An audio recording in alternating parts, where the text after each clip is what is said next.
Hindi ko na alam ang nangyayari. Sa isang iglap, nagbago ang takbo ng buhay ko.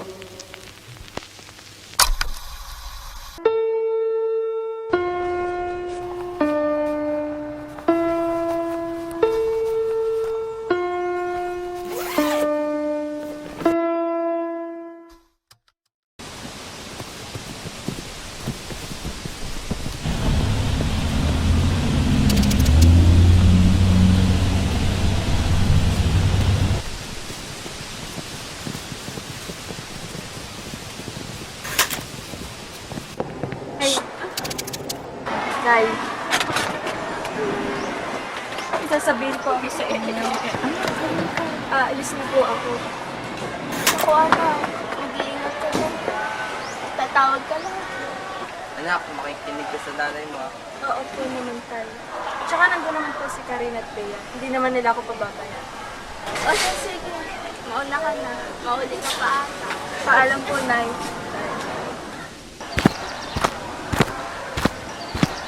Tatawag ka, anak, ha? Ingat!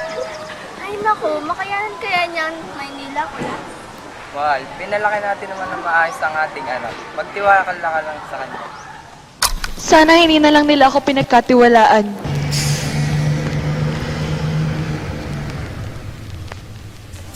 Dahil matapos nila akong palayain, sinira ko ang buhay na binuo nila.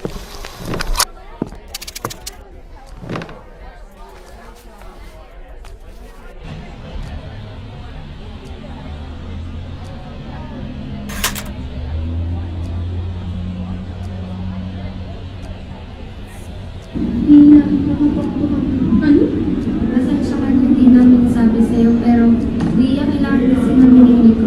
Hindi ka naman namin pipilitin kung ayaw mo. Pero kailangan lang talaga namin. Hindi niya agad sinabi. Diyos ko. Paano na lang kung malaman to ni Inay? Anong sasabihin niya? Hindi na akong sasabihin kay Tita Susana.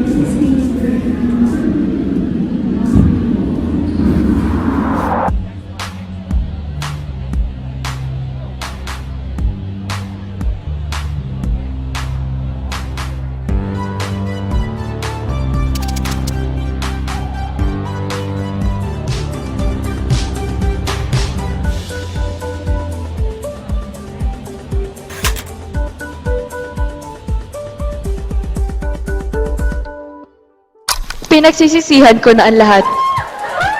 Naipit ako sa posisyon na hindi ko ginusto.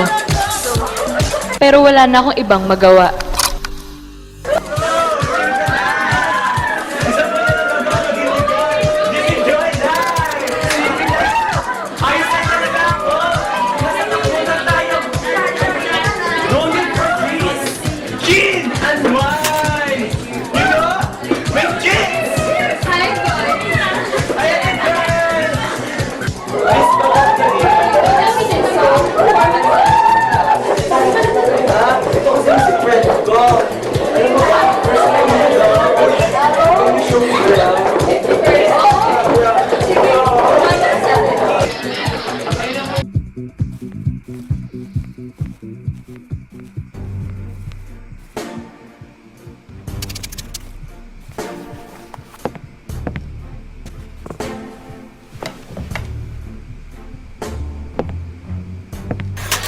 Ready ka na ba sa happy ending?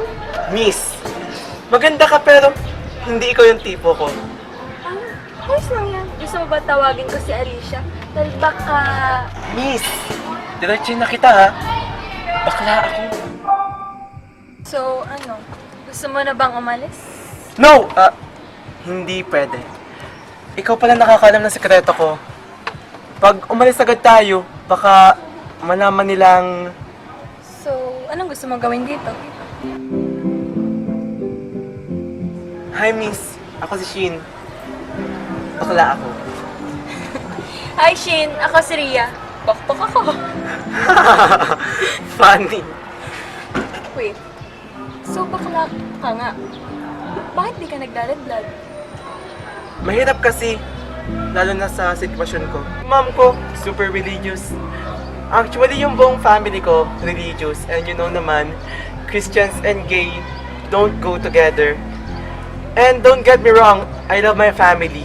I love our religion din naman eh. Pero it's so frustrating kasi I know na when I'm out, they won't accept me for who I am. Kasi, you know, siguro, they'll resent me, you know. Pero, you know, wala magbabago. Ganito pa rin ako.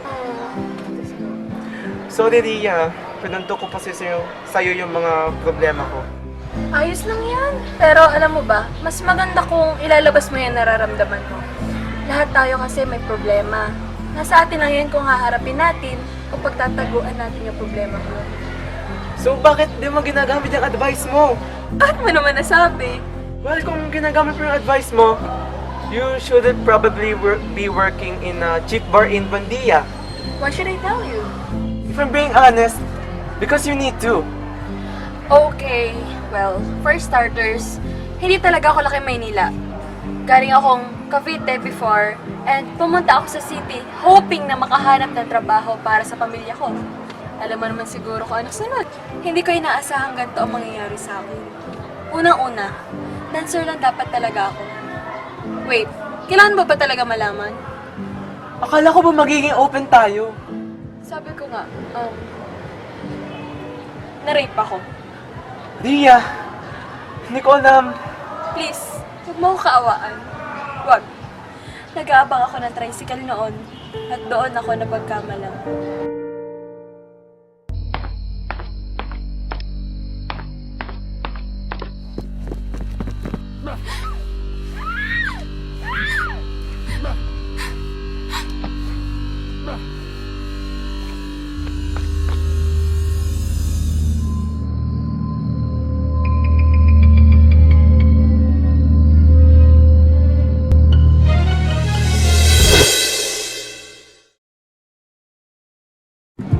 Naghanap ako ng pagdadimpansa sa akin.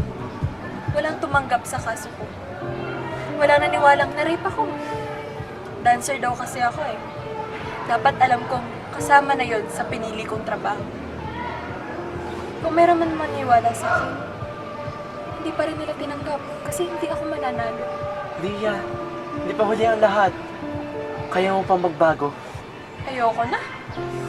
Akala ko mababago ko ang buhay ko. Pagpunta ko dito sa Maynila. Nagbago nga. Pero sa pasama. Kahit gustong gusto ko nang umuwi sa bahay namin. Hindi ko kayang marap sa mga magulang ko. Matapos lahat ng ginawa ko. Matapos maging ganito. Wala na akong magawa. Ayoko nang gawin to. Gabi-gabi na lang akong ginagamit ng kung sino-sino lang. Bakit di ka na lang tumigil? At hayaan ang pamilya ko na mabulok sa kahirapan? Hindi ko rin naman gusto ang ginagawa ko. Pero ano ba magagawa ko? Ito lang ang trabaho kaya kong gawin. Walang tatanggap sa akin na high school lang ang tinapos. Nay? Opo, ayos lang po ako dito. Sige po. Magpapadala po ako sa Miyerkules. Kamusta na po si tatay? Pasabi po magpagaling siya. Sige, Nay. Shin, mauna na ako ha. Salamat sa lahat. Teka, kunin ko muna number mo. Usap tayo minsan. Saka, ito nga pala. Hindi na kailangan. No. Hindi ko yung manatanggap. I insist. Saka, I heard your father needs it.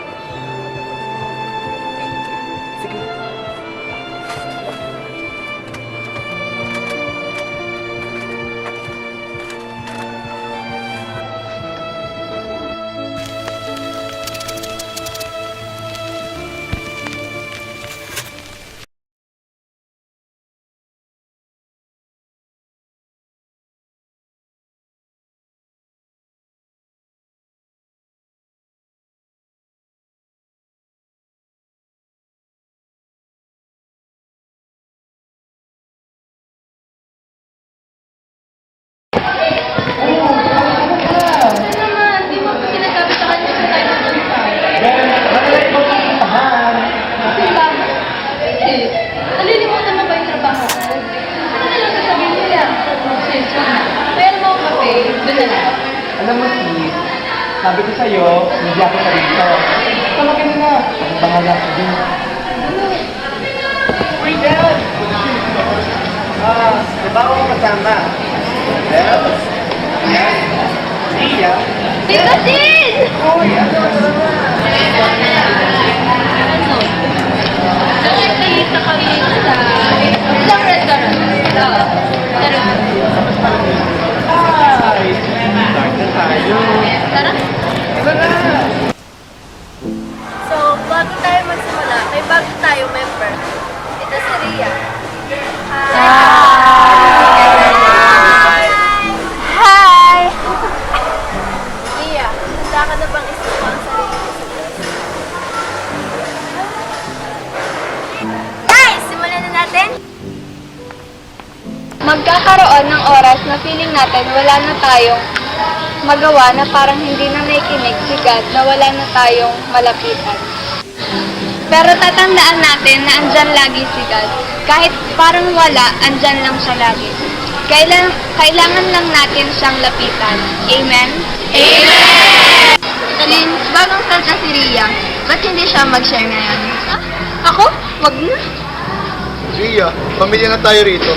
Hindi ka namin ni Judge. Okay. Ako si Ria Salpokok. Actually, taga Cavite ako. And nagpunta ako sa Di